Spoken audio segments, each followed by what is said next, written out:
Okay, this is day 5 of learning the piano. Today is Thursday, the 20th August. Thursday, 20th August. Let's go.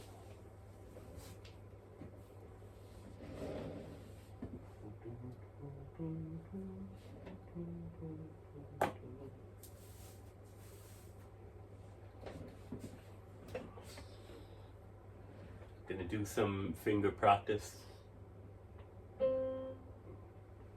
Posture.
Here are some examples of playing at the same time that is a harmony. Okay, I'll say it again.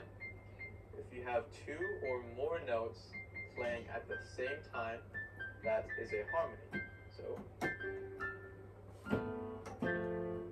doesn't matter. They don't have to have any correlation with each other. It has absolutely no difference. Then you have melody. So melody is when you have several notes playing one after the other. So here are some examples of melodies. Or it doesn't really matter what it is. As long as you have several notes playing one after the other, that is a melody. So a chord, it's like the C major chord. I'll explain why it's called major, why it's called C major, and all that stuff. But C major chord would be called a harmony because you have two or more notes playing at the same time. Well, why would it not just be called a C harmony? Well, because a chord is structured. It has some structure to it. So what a harmony is that it could be two or more of anything. It could be. It actually does not matter at all. But as soon as you have structure to it, it's a very specific type of structure. So this is based on the C. So now I'm going to actually start to explain what these chords are. So C major, you have what's called a root note, right? So if you take the C major chord, C major, so C would be the it could be two or more of anything. It could be, it actually does not matter at all. But as soon as you have structure to it, it's a very specific type of structure. So this is based on the C. So now I'm going to actually start to explain what these chords are. So C major, you have what's called a root note, right? So if you take the C major chord, C major, so C would be the chord based like its root, alright? So it's based off of C. And I'm going to kind of show you what, traditional one-to-one teachers would show you. And I would say, okay, this is C major. Remember those notes. You have C, you have E, and you have G. Great. So you can have a go at playing that. C, E, and G. You're playing that with number 1, 3, and 5 at the same time. Try and keep the correct form. Make sure your wrist and just be aware of any tension and just relax it and just try and play that in a relaxed manner. So you want to play F major, for example. Okay, go to F. You would play that with number 1. Could be any F, doesn't matter, but and play A with number 3 and C with number 5. Play it together and you have F major. So now we know a bit more about chords now. We know that it is a harmony that has some structure, and you might have already guessed what that structure is. It's normally in a 1, 3, 5 fashion. So 1, 3, 5. And it's not only talking about the actual fingers, but the pattern on the actual keyboards. So generally, you're playing one note, skipping one, playing one, then skipping one, and then playing one. So you have a 1, 3, 5 pattern. So if I go from C, so I play it, skip, play, skip, play. I have C major. What about F major? Skip, play, skip, play. Great. Now, that is really about as far as most teachers will teach you. Great.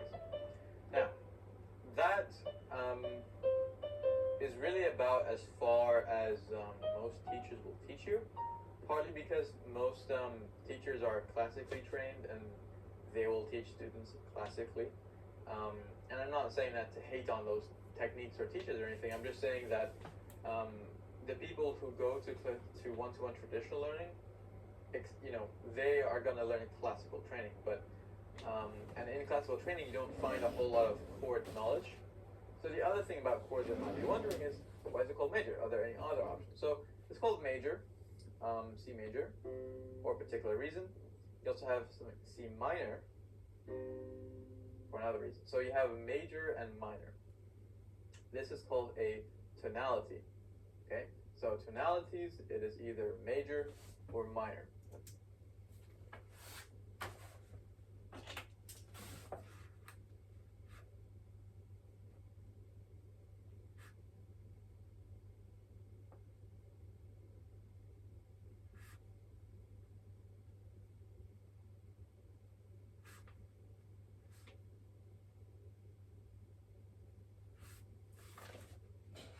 That's all you need to know.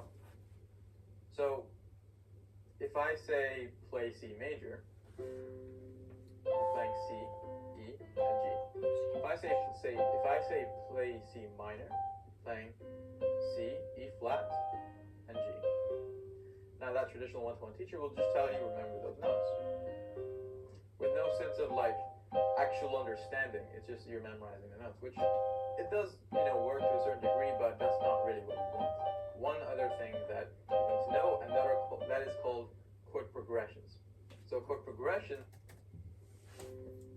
you're playing C, E, and G.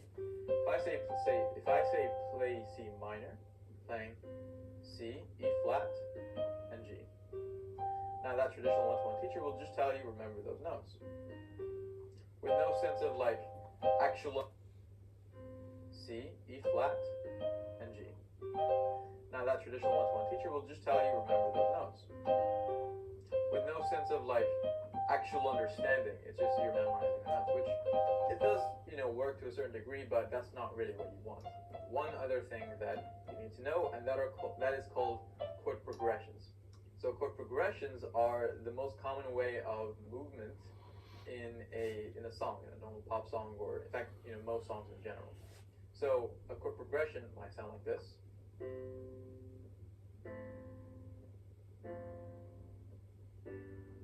That would be one of the most common chord progressions ever, right? And you can have other chord progressions. So it could be, they are normally in groups of 4. So you can kind of bundle it up like that. And you also have a lot of songs which repeat this same group of 4, and then they just changed it. So you have, and they repeat that for how many other times, and then they get to like a new verse or something like that, and then they change it. And then maybe a different change. So you can see kind of how that works. So why am I telling you this? Well, there are a couple of reasons why chord progression knowledge is going to benefit you. So let's say that, for example, you wanted to go and learn the chords to one of your favorite songs, like right now. Like for example, like Someone You Loved by Lewis Capaldi is very popular. So I don't know what the chords are, but I'm just going to give some random example. Let's say that it was A minor, F major, G major, and D major. So it might look like, oh, what did you just play? But it is simply just, the right notes to that chord. So A minor, I know that is A, C, E. I know that F major is F, A, and C. And just like that. I know that because I played it enough times, and because I actually understand the chords, which I'm going to show you in just 1 minute right now. So you go on Google and you find these chords and you look at their names and you're like, wow, okay, now let me go and find how to actually play them. And then you spend a lot of time trying to play the right notes and getting used to it. And in reality, it shouldn't be like that. And I'm going to show you a great way how to overcome that. So here is this technique I'm going to show you. It is based on the use of tones and semitones that I taught you in the first lesson. So just to recap, a tone is made up of 2 semitones, and a semitone is the next possible step that you could take. So if I'm starting on C, a semitone up would be C sharp or D flat, then a semitone again, D.